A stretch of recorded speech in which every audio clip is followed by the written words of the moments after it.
Portugal versus Uzbekistan. ഇരുവരുടെയും രണ്ടാമത്തെ മത്സരമാണ്, ഈ വേൾഡ് കപ്പിലെ രണ്ടാമത്തെ മത്സരമാണ് നാളെ ഇന്ത്യൻ സമയം 10:30, ഇന്ത്യൻ സമയം രാത്രി 10:30 നടക്കാൻ പോകുന്നത്. First ever head to head മാച്ചാണ് നാളെ നടക്കുന്നത്. ചരിത്രത്തിൽ ഇതുവരെ ചരിത്രത്തിൽ ഇന്നേ വരെ ഒരുമിച്ച് നേർക്കുനേർ വന്നിട്ടില്ല. അതിന് പ്രധാനപ്പെട്ട ഒരു കാരണമെന്ന് പറയുന്നത് ചരിത്രത്തിൽ ആദ്യമായിട്ടാണ് ഉസ്ബെക്കിസ്ഥാന് തങ്ങളുടെ വേൾഡ് കപ്പ് കളിക്കുന്നത്.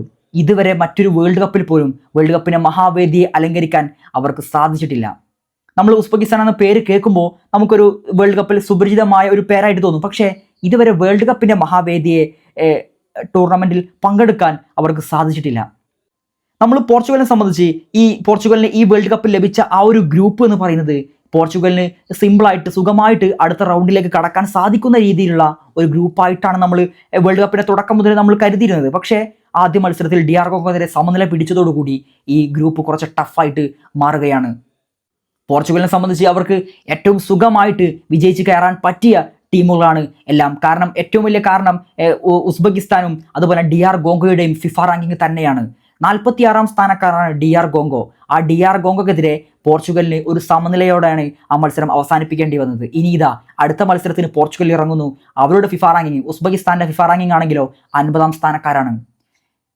DR കോങ്കോയെക്കാളും 4 സ്ഥാനം പിന്നിലുള്ള ഒരു ടീമിനെതിരെയാണ് അടുത്ത മത്സരം അവർ കളിക്കാൻ പോകുന്നത്. ആ ഗ്രൂപ്പിലെ ഒരു താരതമ്യേന ശക്തർ എന്ന് പറയാൻ സാധിക്കുന്ന ഒരു ടീം എന്നുള്ളത് അത് കൊളംബിയ മാത്രമാണ്. ബാക്കിയുള്ള 2 ടീമുകളും പോർച്ചുഗലിനെ സംബന്ധിച്ച് ഒരു ദുർബലരാണെങ്കിൽ കൂടി ആദ്യ മത്സരം ഒരു സമനിലയോടെ അവസാനിച്ചതോടുകൂടി ഈ മത്സരം, അതായത് ഈ ഉസ്ബെക്കിസ്ഥാനെതിരെയുള്ള മത്സരം പോർച്ചുഗലിൽ നിർണായകമായിട്ട് മാറുകയാണ്. പോർച്ചുഗലിന്റെ ആദ്യ മത്സരം നമ്മൾ കണ്ടതാണ്. ആദ്യ മത്സരത്തിൽ ഒരു സമനിലയായതോടുകൂടി ഒരുപാട് വിമർശനങ്ങൾ ക്രിസ്ത്യാനോയും സഹതാരങ്ങളും ഏറ്റുവാങ്ങുന്നുണ്ട്. അതിന് പുറമെ ജാവോ നെവസിന്റെ ഒരു സ്റ്റേറ്റ്മെന്റും കൂടി ആയതോടുകൂടി ആരാധകർ ചെന്ന് ജാവോ നെവസിന്റെ കമന്റിൽ പോയിട്ട് പൊങ്കാല ഇടുന്ന ഒരു കാഴ്ചയൊക്കെ നമ്മൾ കണ്ടത്. അതൊക്കെ വളരെ മോശമായിട്ടുള്ള ഒരു കാര്യമാണെങ്കിൽ കൂടി പോർച്ചുഗലിനെ സംബന്ധിച്ച് അതിനൊക്കെ മറുപടി കൊടുക്കാനുള്ള ഒരു മത്സരമായിട്ടാണ് ഈ ഉസ്ബെക്കിസ്ഥാനെതിരെയുള്ള മത്സരം അവർ കാണുന്നുണ്ടാവുക. നമ്മൾ സ്പെയിന് കുറസാവ് മത്സരത്തെക്കുറിച്ച് പറഞ്ഞിരുന്നല്ലോ.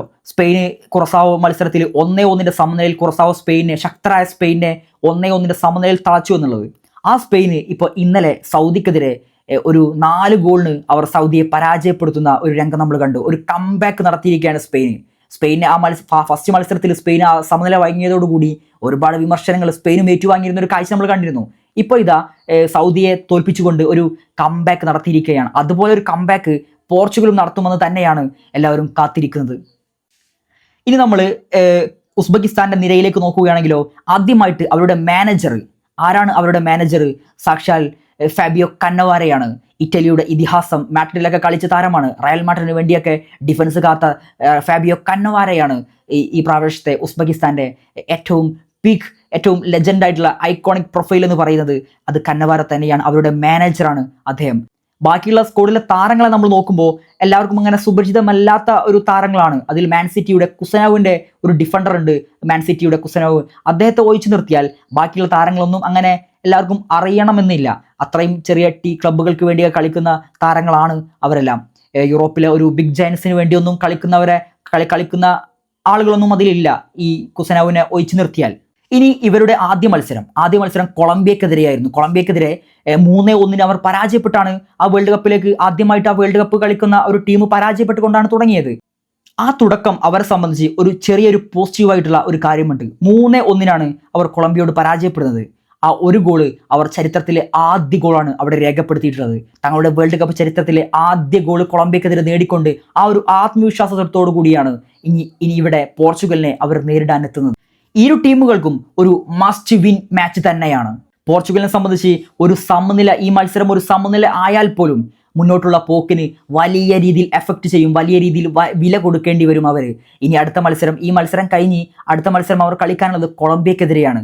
ഒരുപക്ഷെ ഈ ഉസ്ബെക്കിസ്ഥാനെതിരെ ഒരു സമനില ഏറ്റുവാങ്ങേണ്ടി വന്നാൽ, അല്ലെങ്കിൽ ഒരു പരാജയം പോർച്ചുഗൽ ഏറ്റുവാങ്ങേണ്ടി വന്നാൽ, കൊളംബിയക്കെതിരെ വീണ്ടും അവർ ഏറ്റുമുട്ടാനുള്ളത് ഏറ്റവും ശക്തരെയാണ്. അത് അതിനിർണായകമായിട്ട് മാറും. അപ്പോൾ ചെറിയ ടീമുകൾക്കെതിരെ മാക്സിമം പോയിന്റ് കളക്ട് ചെയ്യുന്ന ഒരു കാര്യം അവർ ചെയ്താൽ അടുത്ത മത്സരത്തിൽ അവർക്ക് ഈസി ആയിട്ട് സമനില പിടിച്ചാൽ പോലും അവർക്ക് അടുത്ത റൗണ്ടിലേക്ക് എത്താൻ സാധിക്കും. പക്ഷേ പോർച്ചുഗലിനെ കുറിച്ച് നമ്മൾ ഒരിക്കലും അങ്ങനെയല്ല കരുതുന്നത്. എല്ലാ മത്സരവും വിജയിച്ച് കയറുന്ന ഒരു പോർച്ചുഗലിനെയാണ് നമ്മുടെയൊക്കെ മനസ്സിൽ ഉള്ളത്. അതുകൊണ്ട് തന്നെ പോർച്ചുഗൽ vs ഉസ്ബെക്കിസ്ഥാൻ മത്സരം നമ്മൾ പ്രതീക്ഷയോടുകൂടി കാത്തിരിക്കുകയാണ്. അത്രയും വിമർശനങ്ങൾക്കും കളിയാക്കലുകൾക്കും ട്രോളുകൾക്കും ഒക്കെ ക്രിസ്ത്യാനോയും സംഘവും അത് പ്രതികാരം തീർക്കും, മറുപടി നൽകും എന്ന് തന്നെയാണ് ആഗ്രഹിക്കുന്നതും പ്രതീക്ഷിക്കുന്നതുമൊക്കെ.